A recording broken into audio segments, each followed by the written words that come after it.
नमस्कार, आप देख रहे हैं इंडिया हैक। मैं हूं आपके साथ अश्विन मिश्रा। आज बात करेंगे कि कैसे हमारे जीवन में ग्रह नक्षत्र हमारे जीवन में प्रभाव डालते हैं। यूं कह लें कि जो 9 ग्रह हैं हमारे जीवन की पद्धति है, हमारा रिमोट कंट्रोल है और उससे साथ-साथ भौगोलिक घटनाएँ हमारे जीवन पे असर डालती हैं। हमारे जीवन के साथ-साथ कहें तो हमारे आर्थिक व्यवस्थाओं पे, हमारे राजनीतिक पे, हमारे सब चीज़ पे उनका प्रभाव होता है। देश में 2024 का पहला ग्रहण की बात करें तो 25 मार्च को चंद्र ग्रहण लगने वाला है और 8 अप्रैल को सूर्य ग्रहण। इससे क्या हमारे आम जीवन में प्रभाव पड़ेगा, फ़र्क डालेगा, इसी पे खास बातचीत के लिए हमारे साथ देश के जाने-माने प्रसिद्ध एस्ट्रोलॉजर रितेश व्यास जी जुड़ रहे हैं। सर, आपका बहुत-बहुत स्वागत है इंडिया हैट पे। जी, नमस्कार सर। बहुत-बहुत धन्यवाद मौका देने के लिए। सर, ये पहला सवाल मेरा ये है कि एक ग्रह नक्षत्र आते ही ना लोगों के अंदर जिज्ञासा बढ़ जाती है। तो इस बार जो हमारे यहाँ ग्रहण लगने वाला है, खास करके इंडिया में क्या प्रभाव डालेगा और पूरी दुनिया की बात करें तो उन पे क्या प्रभाव डालने वाला है? बताएँ हमारे दर्शकों को। सर, जहाँ तक का ये प्रभाव आ रहा है, एक तो पहला चंद्र ग्रहण आ रहा है, जो कि पब्लिक से बहुत ज़्यादा रिलेट करता है और दूसरा चंद्र जी, ग्रहण जो सूर्य ग्रहण जो आ रहा है, अगले 12 दिन के अंदर ही आ जाएगा, तो वो करीब-करीब आपके सरकार के ऊपर भी बहुत ज़्यादा टकराव की स्थिति पैदा करेगा और ये जी, जी। हर तरह से जैसे देखा जाए ना, तो दो अगर 13 दिन के अंदर ये योग बनता है, तो एक जी, तरह जी। से ये खराब योग होता है जिसमें कि क सरकार और पब्लिक के बीच में कई बार टकराव की स्थिति अब उत्पन्न हो जाती है। और अगर जैसे सूर्य ग्रहण के साथ-साथ आप देखेंगे सूर्य और राहु एक साथ आएँगे और अप्रैल के महीने में ही राहु और मंगल का भी एक दो एक साथ आ जाएँगे, अंगारक दोष बनेगा। उस दोनों ही कंडीशंस के अंदर आप देखेंगे कि ना यहाँ पे एक अलग ही तरह का टकराव स्टार्ट हो रहा है और क्योंकि इनकी राशि मीन राशि है तो जल तत्व से संबंधित जो एरियाज़ हैं, जैसे कि अपने ईस्टर्न एंड वेस्टर्न पार्ट्स हैं, यहाँ पे आप कई जगहों पे टकराव देखोगे अगेंस्ट सरकार और पब्लिक इसमें कहीं न कहीं हैरान और जिसमें कहते हैं ना तकलीफ़ों का टाइम जो कहते हैं पर्टिकुलरली, यहाँ पे आ रहा है और कुछ ऐसी कंडीशंस जो हैं, जो वेस्टर्न पार्ट में क्योंकि पूरा असर तो वेस्टर्न पार्ट में ज़्यादा दिखेगा, यूरोपियन कंट्रीज़ में ज़्यादा दिखेगा, तो आप वहाँ पे आप कई बार रिसेशन की कंडीशंस आप देखोगे, कि कहीं कुछ वॉर की कंडीशन जैसे अभी चल रही है, तो साथ-साथ वहाँ पे भी कुछ सरकारें चेंज होने वाली है, अचानक से सडन और एक और पेक्यूलियर चीज़ जो यहाँ दिख रही है, कि ग्रहण की वजह से जो अपना समय आ रहा है, पर्टिकुलरली पॉलिटिकल इंडिया के अंदर भी, तो इंडिया के अंदर भी कई सरकारें जो आज स्टेबल दिख रही हैं, उनके अंदर भी खींचतान चलेगी बहुत ज़्यादा। हो सकता है कुछ मेंबर ऑफ पार्लियामेंट या मेंबर ऑफ एमएलए जो लेजिस्लेटिव असेंबली के हैं, वो भी एक दूसरे से छिटक के दूसरी साइड चले जाएँ और ये वाइस वर्सा हो सकता है। ऐसा नहीं कि सिर्फ़ है ना एक पर्टिकुलर सेंट्रल गवर्नमेंट की चल रही है, तो वही वेव के अंदर ऐसा नहीं, तो ये वाइस वर्सा दिख रहा है कहीं न कहीं पे। भले वो आप कम-ज़्यादा रेशियो अलग है, पर है वो आप रेशियो। आपके हिसाब से मतलब एक ग्रहण है जो हमारे राजनीतिक में प्रभाव डालता है। तो जो चुनाव आयोग के अध्यक्ष रिजाइन किए हैं, तो क्या ये ग्रहण का ही प्रकोप कह लें या उनकी चाल और दिशा बदलने के कारण ही हुआ, इसका कितना प्रभाव पड़ेगा? बिल्कुल सर, ये एक बहुत बड़ा इंडिकेशन है, ग्रहण लगने से 15 दिन पहले ही एक जो मेन व्यक्ति है, उन्होंने ही अपना रेज़िग्नेशन डाल दिया है। तो ये सोचने वाली बात है जिनके पास पूरा दारोमदार था, जिनको कि पूरा अरेंजमेंट करना था एक तरह से, सारी जगह व्यवस्था करनी थी। हर जगह पे मतलब बैलेट से लेके आपका कंपनीज़ तक को डिप्लॉय करना था, सारा उन्होंने सिस्टम अब दूसरे आदमी को देना है तो ऑब्वियसली वो थोड़ा-सा आगे जाने वाली सिस्टम दिख रहा है।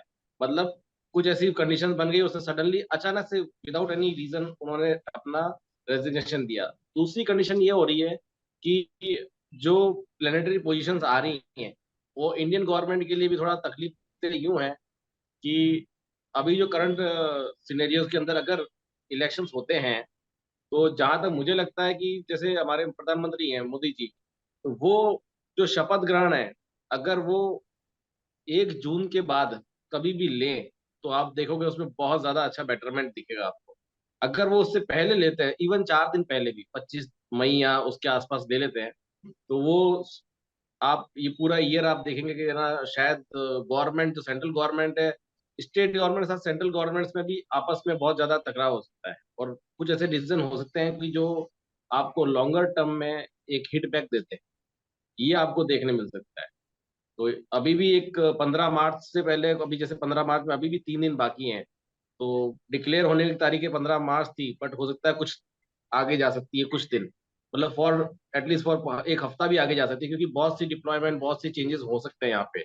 और साथ साथ एक चीज और भी है कि कोई एक अनयूजुअल आप एक कह सकते हैं ना, आंदोलन टाइप का, वो आप इस बार आप नोटिफाई कर सकते हैं इंडियन के अंदर।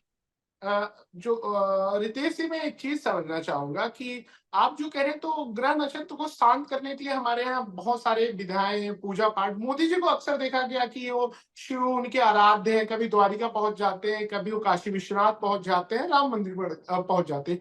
तो मोदी जी के सितारे कितने बुलंद हैं या कितने नाखुश हैं, क्या कह रहे हैं मोदी जी के सितारे?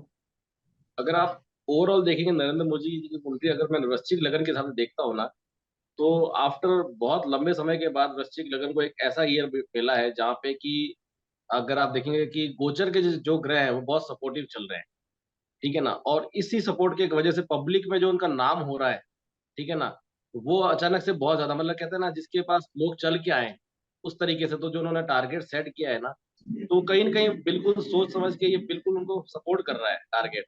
बट कहीं न कहीं कंडीशंस ऐसी है कि जैसे अभी मंगल और शनि का भी कॉम्बिनेशन आने वाला है, तो बिल आने, अभी एक सडनली एक बिल आया सीए वाला, आपने देखा होगा, तो ये भी कंडीशंस हैं जो मंगल शनि जब भी एक साथ टकराव करते हैं, तो पब्लिक के ऊपर कहीं न कहीं इम्पैक्ट आता है, क्योंकि चौथे घर में शनि का भ्रमण, ऊपर से मंगल का, तो आप देखेंगे कि ना कहीं न कहीं पे ना पब्लिक के बीच में एक गलत कोई न कोई ऐसा मिसगाइडेंस हो सकती है, जहाँ पे दिक्कतें आ जाए। बाकी अगर जहाँ तक नरेंद्र मोदी जी का सवाल है, तो विनिंग कंडीशन में बहुत है वो। सबसे ज़्यादा विनिंग स्टार्स उनके पास आज की डेट में हैं। तो वहाँ पे कोई उनको ऐसा दिक्कत नहीं है, बट बाकी लोगों के साथ दिक्कत ज़रूर हो सकती है। ये ज़रूर मैं कहूँगा।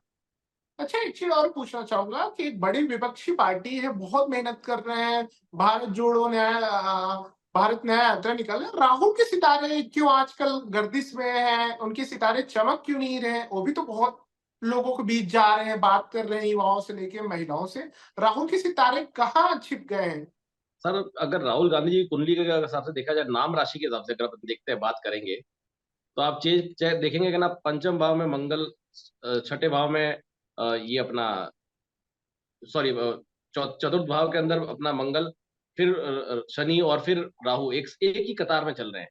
तो उनको पब्लिक से डिटैचमेंट होना तय है। मतलब जो आज वो बात कहना चाह रहे हैं, तो एक तरह से आप यूँ देख सकते हैं कि कन्विंसिंग मोड ही नहीं उनका, तो मोड ऑफ कन्विंस उनके पास है ही नहीं कहीं पे जाके। तो उस वजह से उनको तकलीफें देखनी पड़ रही है। और आने वाले टाइम पीरियड जैसे ही शनि, सॉरी, बृहस्पति का भ्रमण जैसे ही अपना 8th हाउस में जाएगा उनकी कुंडली के हिसाब से, और 8वें घर में जैसे ही बृहस्पति जाएगा और राहु ऑलरेडी मीन राशि में भ्रमण कर रहा है, तो सडनली हो सकता है कि उनको रैली के अंदर बहुत से लोग दिखे और सडनली उनको धोखा दे दें। और अभी भी ये सिनेरियो चल ही रहा है, क्योंकि बृहस्पति 30 मई को अपना 30 अप्रैल को राशि परिवर्तन करेंगे, तो उससे पहले ये इफ़ेक्ट दिखना चालू हो जाएँगे आपको। हार्डली 1 सवा महीने के अंदर-अंदर लोग, हो सकता है पार्टीज़ जो मैंने बोला है, चेंजेज़ जो-जो ले लें। और हो सकता है लोअर कैडर के जो लोग होते हैं, लो कैडर, एक तो हाई कैडर इनका जो है, जो हाई कमान लोग हैं, जो सीट पे बैठते हैं, और एक जो कैडर जो वर्किंग में ग्राउंड पे क्या काम करता है, वो लोग भी इनसे छिटक के दूर जा सकते हैं। अभी सिनेरियो ऐसा उनके साथ बना हुआ है। और सबसे बड़ी बात है, उनका कोई सबसे करीबी आदमी उनको ब्लफ कर सकता है। आज की डेट में ये कंडीशंस बनी हुई है। मतलब हो सकता है जो उनको नियर नियर समझते हैं, भई ये मेरे साथ तो है ही है, ये कहा जाने वाला है। तो वो कंडीशन अभी है कि आप हार्डली नेक्स्ट 20-30 डेज़ के अंदर आप ये चीज़ देखने मिल सकती है आपको। बहुत जल्दी हो सकता है ये चीज़ें। बिल्कुल, आपने सही कहा, क्योंकि इस पे डिपेंड है, भारत में मानते हैं और बहुत पुरानी पद्धति है हमारे साथ, ग्रह और नक्षत्र से बहुत कुछ पता चलता है। एक नाम है ममता बनर्जी, वो लगातार बंगाल की सीएम। पहली बार ऐसा देखा गया कि राम मंदिर पे उन्होंने विरोध किया, एक तरीके से वहां पूजा किया, लेकिन राम नवमी की उन्होंने आधिकारिक घोषणा पहली बार बंगाल में हुई है। तो मैं जानना चाहूंगा, इस ग्रहण का कितना असर पड़ने वाला है पश्चिम बंगाल की सरकार पे, वहाँ की राजनीति पे? पश्चिम बंगाल सर सरकार के ऊपर बहुत, अभी से आपने देखा होगा कि 5 फरवरी के बाद ही इफ़ेक्ट पड़ना शुरू हो गया है। अगर ममता बनर्जी कुंडली के हिसाब से भी अगर बात करेंगे ना, तो जो उनका राजयोग है वो लगभग 2025 के मार्च तक खत्म भी हो रहा है, शनि की दशा खत्म हो रही है।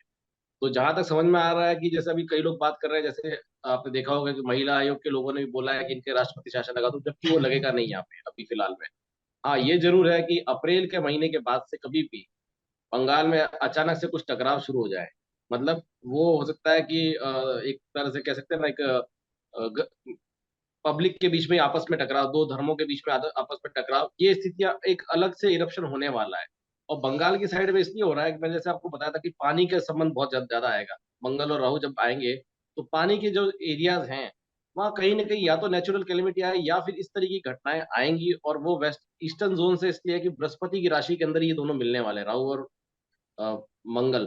तो उस वजह से वहां पे ये चीजें होना बहुत एक कह सकते हो कि ना सडनली होंगी। आपको ये लगेगा कल सब कुछ अच्छा था और अचानक से ये कैसे हो गया, एक छोटी सी बात के ऊपर। तो ये चीजें हो सकती है। और क्योंकि इसमें अगर आप एक कुछ कह सकते हैं ना, कई बार जैसे राहु के साथ और मंगल के साथ अगर शुक्र का अगर आता है तो आप देखेंगे कई बार ना बड़े बड़े जो कि यूं तो रेप केसेस बहुत ज्यादा होते हैं कई बार इंडिया के अंदर, मगर फिर भी कुछ ऐसे प्रोमिनेंट हो जाते हैं जिनका नाम नेशनल मीडिया चैनल्स तक आता है। तो वो चीज आपको फिर से यहाँ देखने मिल सकती है कि ऐसा कोई जोन बने वहां पे, और खासकर उसी जोन एरिया के अंदर। तो ये चीजें इग्नाइट हो रही हैं कहीं कहीं पे। तो ये जो ग्रहण आ रहे हैं ना, ये बेसिकली आपको 6 मंथ तक ऐसा डेंजरस प्रभाव देते हैं जहाँ पे आपको ना एक हिटबैक मिलता है पब्लिक के फोरम में अंदर, खासकर क्योंकि पब्लिक से ज्यादा संबंध आता है। और जो इनका संबंध भी अगर देखेंगे ना अपन भारत की कुंडली के हिसाब से, तो वो भी अगर आप देखेंगे तो 11वें भाव में आ रहा है और पंचम भाव में खुद के इनका केतु बैठा है। तो टकराहट पब्लिक में ज्यादा है, पब्लिक को ज्यादा नुकसान होने की संभावना ज्यादा है। अच्छा, ये तो हो गया बंगाल का। मैं थोड़ा साउथ जाना चाहूंगा। साउथ में बीजेपी कमजोर नजर आती है, कांग्रेस मजबूत आती है। कर्नाटक में भी चुनाव है इस साल, तो कर्नाटक में क्या कह रहे हैं उनके ग्रह नक्षत्र और खास करके ग्रहण का क्या प्रभाव पड़ने वाला है साउथ में? सर, कर्नाटक में जैसे आपको स्टेबल सरकार दिख रही है सिद्धारामैया साहब की, तो आपको हो सकता है कि ना ये समय सिर्फ है ना जून 1 जून के बाद, या ज्यादा ज्यादा अगस्त निकाल लीजिए, इसके बाद ये सरकार के अंदर कुछ ना कुछ फेरबदल हो सकता है। जो गवर्नमेंट है, अभी जो गवर्नमेंट है वो चेंज हो सकती है, वहाँ पॉसिबिलिटी बहुत ज्यादा है। और कहीं कहीं पे मतलब आपने जैसे साउथ की बात की है, तो साउथ में बहुत सी जगह जहाँ बीजेपी का कहीं खाता भी नहीं है, वहां पे भी कुछ सीटें उनके पास आ सकती हैं। एक और चीज जो जन्म ले रही है साउथ के अंदर वो ये है कि हम लोगों ज्यादातर जो न्यूज चैनल्स तो अपन जैसे अपन नॉर्थ में देखते हैं, हमें नॉर्थ की न्यूज पता होती है या साउथ वालों को साउथ की न्यूज पता होती है, मगर इस बार आप देखेंगे कि सब लोग एक दूसरे से कोलैबोरेट करते नजर आएंगे आप यहाँ पे। और कहीं न कहीं पे उनके इफेक्ट भी हमें हमारे पे आएंगे, हमारे इफेक्ट भी वहां तक जाएंगे। तो आप देखेंगे कि ना जो सरकार है साउथ के अंदर, चाहे स्टालिन की सरकार हो चाहे सिद्धारमैया की, यहाँ पे इनके साथ भी कुछ एमएलए जो है हो सकता है छोड़ के बीजेपी साइड आ जाए। ऐसे बहुत से सिनेरियोज होने वाले हैं वहाँ पे। तो अभी आप वेट एंड वॉच की सिचुएशंस हैं। तो ये नहीं कह सकते बीजेपी का खाता नहीं खुलेगा, अच्छा खासा खाता खुल सकता है वहाँ पे उनका। ये तो राजनीति की बात होगी रितेश जी। इस ग्रहण से हमारे आर्थिक स्थिति पे भारत में या पूरी दुनिया में क्या प्रभाव डालने जा रहा है ग्रहण?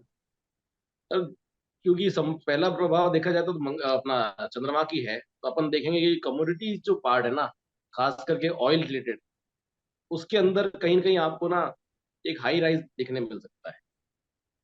वो चीज आपके साथ हो सकती है। दूसरा है ना जो खाने के लिए खास करके जो बेसिक आइटम्स है, धान वगैरह है, इनके वैल्यूएशंस एकदम से ऑल ओवर वर्ल्ड बढ़ेंगे।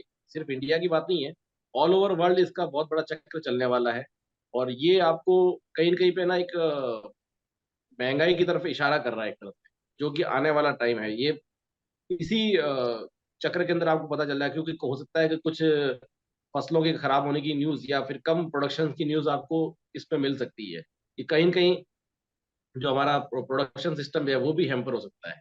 यहाँ पे कंडीशन जो है ना, जहाँ तक खाने का सवाल है, खास करके लिक्विड कम्युनिटी, लिक्विड से रिलेटेड जो भी कम्युनिटी है, चाहे वो ऑयल है, चाहे वो घी से है, या और भी अपन जो अलग अलग लिक्विड्स यूज करते हैं, उन सब में आपको एक कहीं का उछाल देखने मिलेगा। सडनली राइज होगा वो, एकदम से होगा वो। इसका इलेक्शन से नहीं कहूंगा मैं, बट ये ग्रह प्रभाव ही ऐसा आ रहा है। क्योंकि कई जगहों पे आप देखेंगे कि ना इस बार जैसे मैं कह सकता हूँ कि ना गर्मी का जैसे प्रभाव पड़ने वाला है, तो कुछ फसलों को भी नुकसान हो सकता है आने वाले टाइम में। डेली जैसे डेली डेली जो सब्जियां हैं उनके ऊपर थोड़ा सा, भले वो 20% ही बढ़े, मगर उतना भी प्रभाव होने वाला है, दिखेगी आपको। इन्फ्लेशन रेट थोड़ा बढ़ता दिखेगा आपको कहीं कहीं पे। जी। ये तो मेरे सवाल थे। आपके हिसाब से और क्या-क्या प्रभाव डालने वाला है हमारे दैनिक जीवन पे? आप हमारे दर्शकों को बताएँ।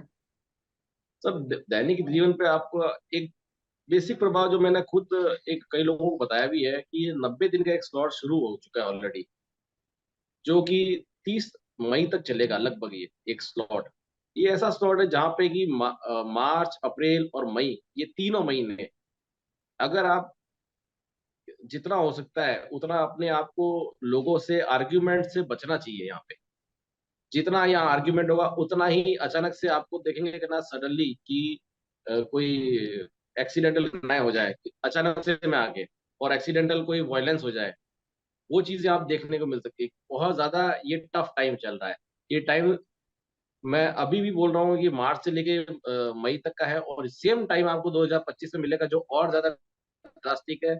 वहाँ पे राहु, शनि का भी ओवरलैपिंग पीरियड आएगा। तो यहाँ पे भी ये 4 90 दिन जो है ना, ये टफ पीरियड है। यहाँ पे एक ही सजेशन है कि अगर आपका जो भी इकोनॉमी है एकदम से जैसे आप कहीं इन्वेस्ट करने वाले हैं, सपोज़ अब नया साल जैसे फाइनेंशियल ईयर चालू हो जाएगा तो कई बार लोग प्लानिंग करते हैं। एट लीस्ट फॉर 2 महीने 1-2 महीने आप रुक के जून के बाद आप प्लानिंग कर लीजिए। उससे पहले अगर आप करते हैं तो हो सकता है कि ऐसे प्रोजेक्ट्स में हाथ डाल दो जहाँ पे आपको प्रॉफ़िट ना हो या ऐसे मार्केट सिचुएशन में जैसे लोग इन्वेस्ट करते हैं, कंपनीज़ में भी इन्वेस्ट करते हैं या अलग-अलग सिनेरियोज़ में करते हैं, तो वहाँ थोड़ा-सा होल्ड ऑन करना चाहिए क्योंकि जोश में आगे एकदम से जोश आएगा। हर हर व्यक्ति में जैसे मैंने आपको बोला ना कि ग्रहण के टाइम पे अचानक से कोई नेचुरल कैलेमिटी का मैंने आपको जैसे बताया, साथ-साथ मैंने आपको ये भी बताया कि कोई ऐसी घटना हो जाए तो मोर ज़्यादा एम्फेसिस वॉयलेंस के ऊपर ज़्यादा इसमें एम्फेसिस है। तो वहाँ पे थोड़ा-सा लोगों को अपना टेक केयर करना चाहिए। मतलब मैं इतना कहूँगा कि अगर जब पता चल जाए तो थोड़ा-सा अपने आप को बैक लेके काम करना उनके लिए ज़्यादा प्रॉफिटेबल रहता है। कई बार एक स्टेप बैक ले लो मगर अच्छा रहता है उन चीज़ों के लिए। एकदम से गुस्से में आके कोई चीज़ तैश में आके करना कहीं पे भी अच्छा नहीं भाई।